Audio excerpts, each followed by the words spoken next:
बिस्मिल्लाहिर्रहमानिर्रहीम। अस्सलाम वालेकुम। इस लेक्चर में हम सी का बेसिक स्ट्रक्चर समझने की कोशिश करेंगे, यानी एक सी प्रोग्राम का बुनियादी स्ट्रक्चर या उसका बुनियादी ढांचा कैसा होता है और एक सी प्रोग्राम के अंदर कितने बुनियादी अज्जा होते हैं जिनका होना लाजमी है और उसके बगैर एक सी प्रोग्राम मुकम्मल नहीं होता। तो सी प्रोग्राम के बुनियादी तौर पे 3 हिस्से होते हैं। पहला हिस्सा फर्स्ट पार्ट, जिसको हम हैश साइन से स्टार्ट करते हैं, इसको हम हेडर सेक्शन कहते हैं। ठीक है, HEADER, हेडर सेक्शन। दूसरा हिस्सा जो कि मेन फंक्शन होता है, मेन फंक्शन को लिखने के लिए हम void वाइड मेन, आगे small bracket start, small bracket close और फ्लावर ब्रैकेट स्टार्ट और फ्लावर ब्रैकेट क्लोज। ठीक है, ये जो हिस्सा है ये मेन फंक्शन कहलाता है।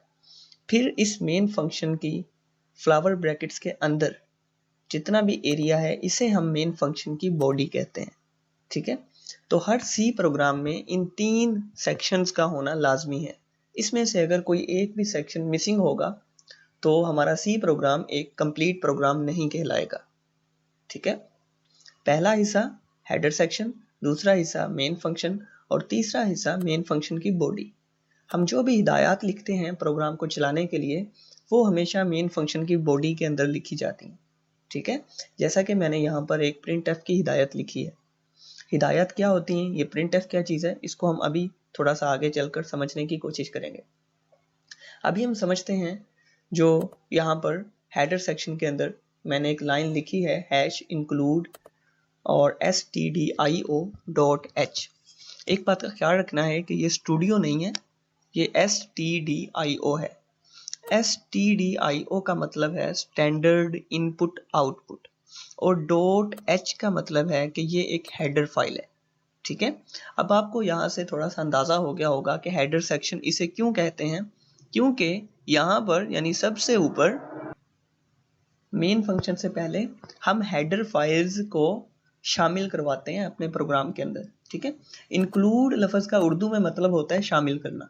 ठीक है, अगर हम इस लाइन को सिंपली समझने की कोशिश करें, हैश इंक्लूड एंगुलर ब्रैकेट्स हैं 2 और उनके दरमियान में लिखा हुआ है stdio.h।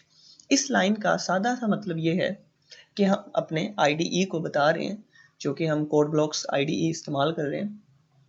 हम इसे बता रहे हैं कि भाईजान stdio.h ये जो फाइल है इसको उठाओ और उठा के इस प्रोग्राम के अंदर शामिल कर लो।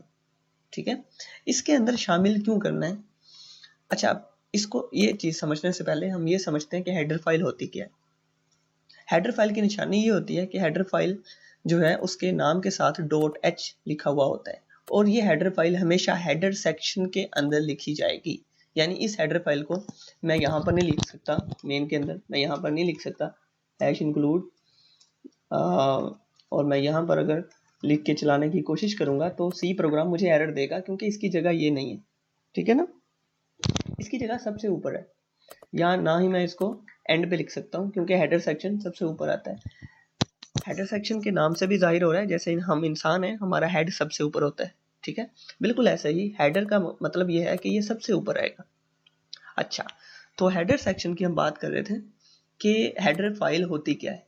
हेडर फाइल बेसिकली कुछ ऐसे फंक्शंस का, कुछ ऐसी फंक्शनैलिटीज़ का, कुछ ऐसी खसूसियात का मजमुआ होती है, कलेक्शन ऑफ फंक्शनैलिटीज़ जो हमें अपनी बॉडी के अंदर, मेन फंक्शन की बॉडी के अंदर रिक्वायर होती है। ठीक है, इसके अंदर कुछ ऐसी फंक्शनैलिटी होगी जिसकी मदद से ये प्रिंट एफ का फंक्शन जो है वो चल सकता है, या कुछ और तरह के फंक्शनैलिटी हम अपने प्रोग्राम में चला सकते हैं, यूज़ कर सकते हैं।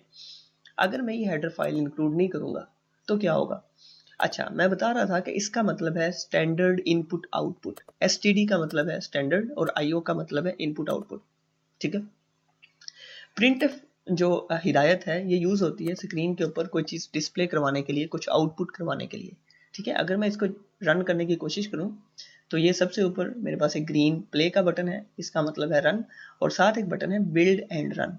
जब भी आप अपने प्रोग्राम में कोई चेंजिंग करेंगे तो आप बिल्ड एंड रन का बटन दबाएंगे। ठीक है, अगर आपने चेंजिंग नहीं की, सिंपली वैसे ही चलाना है, तो फिर आप रन का बटन दबाएंगे। अच्छा, मैं बिल्ड एंड रन का बटन दबाता हूँ तो आप देखेंगे कि मेरे सामने दिस इज अलाइन, सेम यही चीज आउटपुट हो रही है। ठीक है, ये जो प्रिंट एफ फंक्शन है ये बुनियादी तौर पे कोई भी चीज स्क्रीन के ऊपर डिस्प्ले करवाने के लिए या आउटपुट करवाने के लिए इस्तेमाल होता है। ठीक है, अब क्वेश्चन ये पैदा होता है कि ये प्रिंट एफ हिदायत कहाँ से आ रही है, इसे हमारे फंक्शन को, हमारे प्रोग्राम को कैसे पता चला कि प्रिंट एफ का मतलब असल में कोई चीज डिस्प्ले करवाना है। ये जो प्रिंट एफ फंक्शन है बुनियादी तौर पे ये इस फाइल के साथ लिंक्ड है। ये फाइल जो हमने शामिल करवाई है stdio, ये फाइल इस फंक्शन को कंट्रोल कर रही है। सिंपली समझने के लिए ये ज़हन में रखें, ये फंक्शन जो है इसका ताल्लुक इस फाइल के साथ है।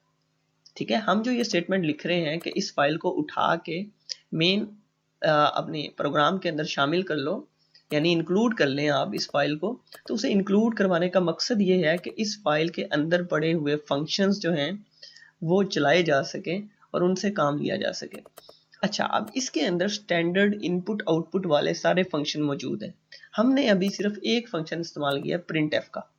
ठीक है, और प्रिंट एफ फंक्शन आउटपुट का फंक्शन है, तो वो इस फाइल के अंदर पड़ा है और इसके साथ इस फंक्शन का ताल्लुक है। अगर मैं इस हेडर फाइल को रिमूव कर दूं, अब आप देखिएगा क्या होता है। मैंने इसे रिमूव कर दिया। अब मैंने क्योंकि चेंजिंग की है फंक्शन में, तो मैं बिल्ड एंड रन का बटन दबाऊंगा। अगर मैं सिंपली रन का बटन दबाता हूँ तो क्या होगा, वो पुराने वाला प्रोग्राम ही चलेगा बगैर चेंजिंग के। ठीक है, इसलिए मुझे बिल्ड एंड रन का बटन क्लिक करना है। जैसे ही मैंने दबाया उसने कहा कि दिस इज अ लाइन, उसने एग्जीक्यूट तो कर दिया, लेकिन वो क्या कह रहा है, नॉट इंक्लूड stdio.h और provide a declaration of print F. यहाँ पे वो एक एरर दे रहा है, एक वार्निंग दे रहा है मुझे।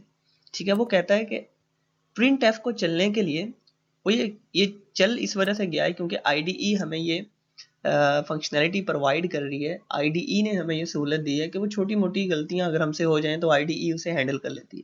ठीक है, लेकिन वो क्या कह रहा है कि प्रिंट एफ फंक्शन को यूज करने के लिए आपको stdio.h को इंक्लूड करना जरूरी है। अगर आप इंक्लूड नहीं करते, या आप क्या करें, आप मुझे खुद से बताएं कि प्रिंट एफ क्या चीज है। ठीक है ना, या तो कह रहे हैं आप stdio.h फाइल को इंक्लूड करें क्योंकि प्रिंट एफ फंक्शन उसके अंदर मौजूद है, या फिर आप डिक्लेयर करें, मुझे बताएं खुद से कि प्रिंट एफ क्या चीज़ है, ताकि मुझे पता चले ये क्या चीज़ है। क्योंकि उसे नहीं पता चल रहा कि प्रिंट एफ क्या है। उसे क्यों नहीं पता चल रहा, क्योंकि हमने फाइल इंक्लूड नहीं करवाई जिसके अंदर ये असल में फंक्शन ये मौजूद है। अब जैसे ही मैं यहाँ पे दोबारा से फाइल को इंक्लूड करवा दूंगा stdio.h को, तो जितने भी stdio.h के अंदर फंक्शन मौजूद हैं उन सबको मैं यूज़ कर सकता हूँ। प्रिंट एफ फंक्शन भी इसी फाइल के अंदर मौजूद है, इस वजह से ये चल रहा है और ये अपनी फंक्शनैलिटी परफॉर्म कर रहा है। ठीक है, अब मैं रन करूंगा तो अब आप देखिएगा कि ये वाला एरर यहाँ से बिल्कुल ख़त्म हो जाएगा। ओके, ठीक है, अब वो देखें, ज़ीरो एरर, ज़ीरो वार्निंग्स। ठीक है, कोई भी एरर, कोई भी वार्निंग नहीं आ रही। ठीक है ना, तो प्रिंट एफ फंक्शन जो है इसका लिखने का सिंटैक्स ये है कि इसमें सारे लेटर्स छोटे लफ्ज़ों में लिखे जाते हैं, फिर आगे small bracket start, small bracket close, और उसके अंदर ये डबल कोट्स आते हैं। जो चीज़ हम डबल कोटेशन के अंदर लिखते हैं वो चीज़ स्क्रीन के ऊपर डिस्प्ले होती है। एक और चीज़ का ख्याल रखना है कि हर लाइन, हर हिदायत, हर इंस्ट्रक्शन जो आप लिखेंगे उसके एंड पे ये सेमी कोलन आपने लाजमी डालना है। अगर आप सेमी कोलन नहीं डालेंगे या कोई भी चीज़ इसमें से मिस कर देंगे, ब्रैकेट मिस कर देंगे, ये कोटेशन मिस कर देंगे, तो सिंटैक्स एरर आएगा, क्योंकि प्रिंट एफ लिखने का सिंटैक्स ये है। ठीक है, मैं एग्जांपल देता हूँ। मैंने यहाँ पे ये एक कोटेशन रिमूव कर दिया, तो अब मैं अगर इसे रन करने की कोशिश करता हूँ तो वो क्या कह रहा है, error expected this bracket before is.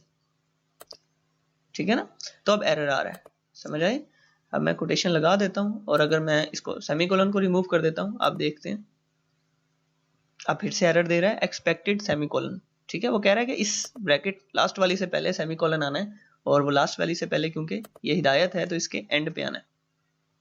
ठीक है, तो सिंटैक्स का लाजमी ख्याल रखना है। एक और चीज़ का ख्याल रखना है कि सी जो है वो एक केस सेंसिटिव लैंग्वेज है।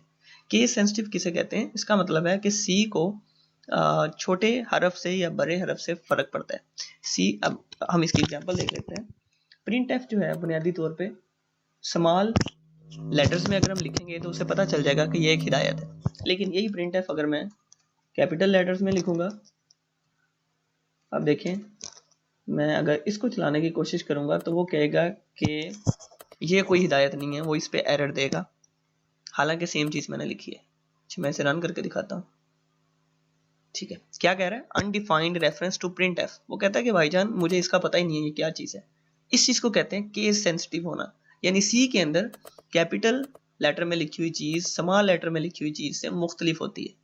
ठीक है ना, इस चीज का हमेशा ख्याल रखना है। आज का हमारा लेक्चर सिर्फ इसी बारे में था।